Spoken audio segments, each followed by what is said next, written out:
آج لوگ بادشاہت پر تنقیدیں کرتے ہیں، اس کو آمرانہ نظام کہتے ہیں،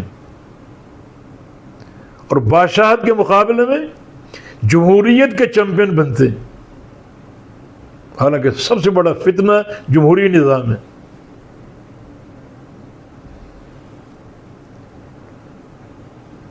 جمہوریت کے مفاسد زیادہ ہیں۔ بادشاہ فرد واحد کا نام ہے، جمہوریت یہ افراد کثیرہ کی حکومت کا نام ہے۔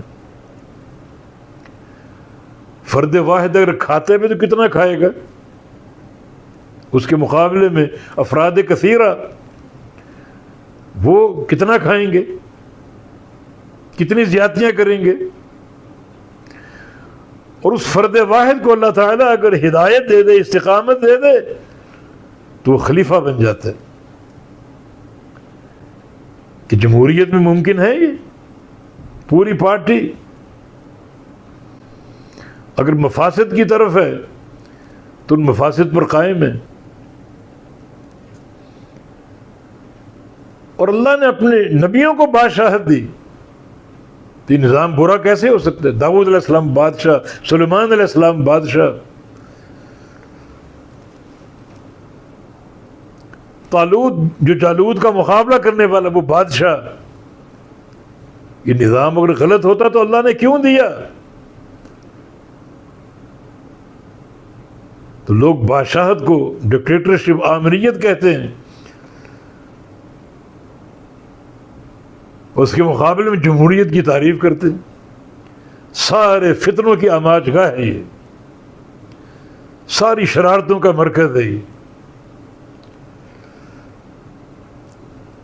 داؤد علیہ السلام بادشاہ اور مضبوط بادشاہ، یہ ذل ایدی، اس میں بڑے معنی ہیں، بڑی قوت والا، بڑی طاقت والا۔ ان کی جو نظام حکومت وہ طاقتور، ان کی بادشاہت طاقتور، فیصلے کی قوت طاقتور، بدن ان کا طاقتور، روزے رکھنا اور رات کو ایک کثیر حصہ، طویل حصہ اللہ تعالیٰ کے سامنے انابت کرنا اور قیام کرنا،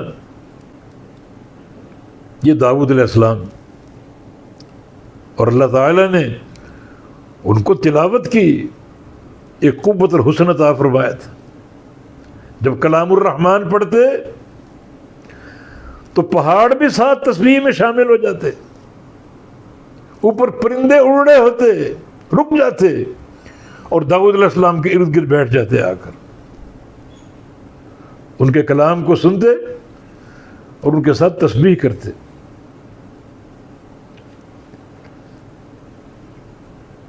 تبھی تو نبی علیہ السلام ابو موسیٰ اشعری کے بارے میں فرمایا لقد اوتی ھذا مزمارا من مزامیر آل داؤد۔ ابو موسیٰ اشعری، میں رات کے تہجد میں ان کی تلاوت سنتا ہوں کبھی کبھی، اور ان کی تلاوت سن کر ایسا لگتا ہے کہ اللہ کا نبی داؤد تلاوت کر رہا ہے۔